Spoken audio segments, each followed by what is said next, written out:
She just went to buy oatmeal. Then her home was gone. An HOA president's unthinkable act costs her everything and brings an elderly woman's life to rubble. The roar of the bulldozer echoed through the quiet suburban street, a monstrous sound tearing at the fabric of peace. All that remained of Mrs. Helen Dorsey's cherished split-level home was a mountain of splintered wood and twisted metal. A lone rocking chair leg, a poignant relic of countless quiet afternoons, jutted from the devastation, its once smooth wood now ravaged and unrecognizable. Neighbors gasped, their whispers carrying on the breeze, as phone cameras flashed, capturing the unthinkable. Amidst the chaos, 83-year-old Helen stood, a fragile figure clutching a simple grocery bag containing a single container of oatmeal. "I just went to buy oatmeal," she murmured, her voice laced with a disbelief that twisted her features. "That's all I did." Across the street, Karen Blackwood, the self-proclaimed empress of the Marigold Estates Homeowners Association, watched the destruction with an almost regal satisfaction.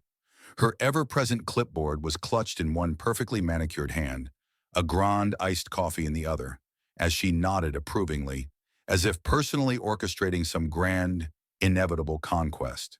Her polished nails tapped a rhythm of triumph against her clipboard, ticking off invisible boxes on a compliance list only she seemed to understand. That was yesterday. Today, however, the tables had turned.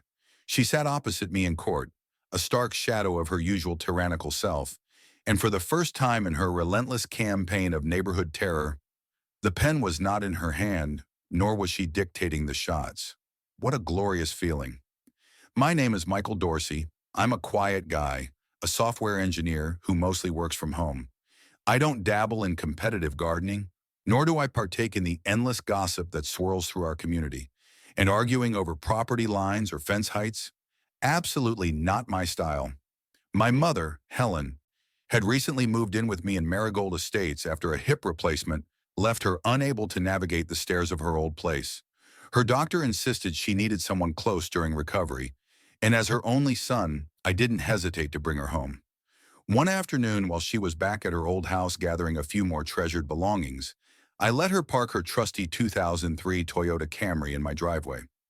It seemed like such a trivial, loving gesture, a son allowing his elderly mother to park at his own home. But oh, how wrong I was. This seemingly innocent act of convenience would ignite a fiery wrath in Karen Blackwood, the self-appointed president for life of our HOA and the self-declared high priestess of curb appeal in Marigold Estates. Karen was the kind of person who'd meticulously measure grass height with an actual ruler every Sunday morning. She once famously referred to the affluent Sachs family as the very arteries of civilization during a board meeting. Can you believe it? She even fined a family $300 because their garden gnome was facing the wrong direction, according to her bizarre interpretation of community guidelines. And my mom's perfectly harmless, aging Camry? She scathingly branded it a non-compliant visual blight upon the pristine canvas of our community. The audacity. First came the deluge of letters, thick manila envelopes, bursting with photocopied regulations and highlighted passages. Words like infractions, repeat violation, and property devaluation were tossed around as if she'd earned a law degree from Harvard, not just some online property management certificate. Each letter grew progressively more menacing, escalating the fines for the supposed transgression of having a second vehicle in a driveway. But Karen wasn't finished. She cranked up her campaign of harassment to a truly disturbing level. She started taking photos of my driveway at 3 a.m. in the morning. The blinding flash of her camera often jolted my mother awake, who already struggled with sleep due to her hip pain. Then in one week, she called animal control 3 times, ridiculously claiming my mom's decorative plastic flamingo was somehow harboring feral cats that threatened the entire neighborhood ecosystem. But the worst was when she confronted Helen directly one afternoon, her shrill voice piercing the quiet street. "This is a retirement community aesthetic we are cultivating here. This is not a used car lot. Your vehicle is destroying our property values." My sweet mother, bless her heart, just offered a gentle smile and said she'd move the car once her hip felt better. Oh, if only she knew how that would enrage Karen even further. Karen's passive-aggressive notes began appearing under Helen's windshield wipers. She even organized a neighborhood watch meeting solely dedicated to driveway violations, where she subjected everyone to a PowerPoint presentation featuring an astounding 27 photos of my mother's Camry, taken from every conceivable angle and time of day. And then came that horrifying day. I was at work, debugging critical code for a major client presentation. While Helen was out, innocently picking up her morning oatmeal, something utterly unthinkable happened. 45 minutes later, when she returned home, she found it. Her house. Her entire house. The one she'd owned for 3 decades, completely leveled to the ground. A backhoe still sat amidst what used to be her living room, its engine still ticking as it slowly cooled. Construction debris was strewn across her once meticulously kept garden. Her belongings, decades of memories and cherished possessions, were crushed beneath tons of rubble. And there, taped to the remains of a crushed lawn gnome, was a note in Karen's unmistakable handwriting. Structure removed due to repeated code violations. Marigold Estates HOA Compliance Division. The nerve! But here's what Karen, in her fanatical quest for neighborhood perfection, completely failed to grasp. First, Helen's house, though modest, actually sat about 15 feet outside the HOA's jurisdiction, according to the original property surveys.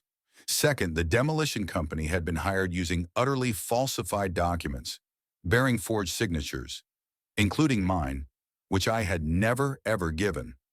And third, and most crucially, the police aren't exactly fond of bulldozers performing unscheduled demolition jobs on occupied homes without proper permits or authorization. Within 2 agonizing hours of discovering the destruction, my mother was safely settled into a hotel room, while I meticulously documented every single piece of debris. I was on the phone with my attorney, filing an emergency injunction. By that very evening, Karen Blackwood was in handcuffs, being led into the back of a police cruiser, protesting so loudly that the entire neighborhood could hear her histrionics. "I am the architect of this neighborhood's soul. You cannot arrest me. I have been HOA president for 7 years. This is a violation of my constitutional rights," she shrieked. The arresting officer, utterly unimpressed, coolly informed her that destroying someone's home without legal authority was also a violation of quite a few laws. She continued her tirade about property values and aesthetic standards all the way to the booking station, according to the police report I later obtained. What a spectacle. The courtroom was packed to bursting when the hearing finally began. Neighbors whispered excitedly, many of them having endured Karen's tyrannical rule for years. Some even brought popcorn. Karen, Brewery, usually so impeccably composed in her power suits and pearl necklaces, looked like she'd swallowed a pine cone, disheveled, defeated. Her attorney, a nervous young man fresh out of law school, shuffled his papers frantically, sweat beading on his forehead. Her defense was delivered with a straight face that would have been comedic if it weren't so utterly absurd. "We thought the house was abandoned, Your Honor." The Camry in question was notably dusty, suggesting prolonged neglect of the property. The judge stared at her, a baffled expression slowly turning to incredulity, before turning his gaze to the printed emails I had submitted as evidence. Those emails laid bare Karen's scheme, clearly showing she had used HOA funds without board approval to pay the demolition crew. She had brazenly misrepresented her authority to the city inspector, falsely claiming power of attorney over the property. And most damning of all, security footage from the HOA office revealed her attempting to shred the original HOA rulebook in boundary maps after her arrest, only to be stopped by the vice president, who had finally had enough of her outrageous antics. By noon, after reviewing all the irrefutable evidence and testimony, the judge ruled decisively in my favor. His voice, clear and resonant, carried across the silent courtroom as he declared that the HOA would pay full damages for the destroyed home, all of my mother's belongings, plus a staggering $750,000 in punitive fines for gross negligence and criminal misconduct. The courtroom erupted in spontaneous applause from the gathered neighbors, and Karen, the judge ordered her to relinquish her HOA title immediately and recommended criminal charges for fraud, destruction of property, and forgery. Her face cycled through shades of red, then purple, then a truly alarming shade of white as the full, crushing weight of her consequences finally sank in. The very next week, the Marigold Estates Community Board held a mandatory vote to permanently remove Karen from any position within the HOA. She showed up wearing a neck brace and enormous sunglasses, dramatically claiming to be suffering from emotional vertigo brought on by the stress of being persecuted. She delivered a rambling 20-minute speech at the podium about her vision for the neighborhood and how she had sacrificed everything for its beautification.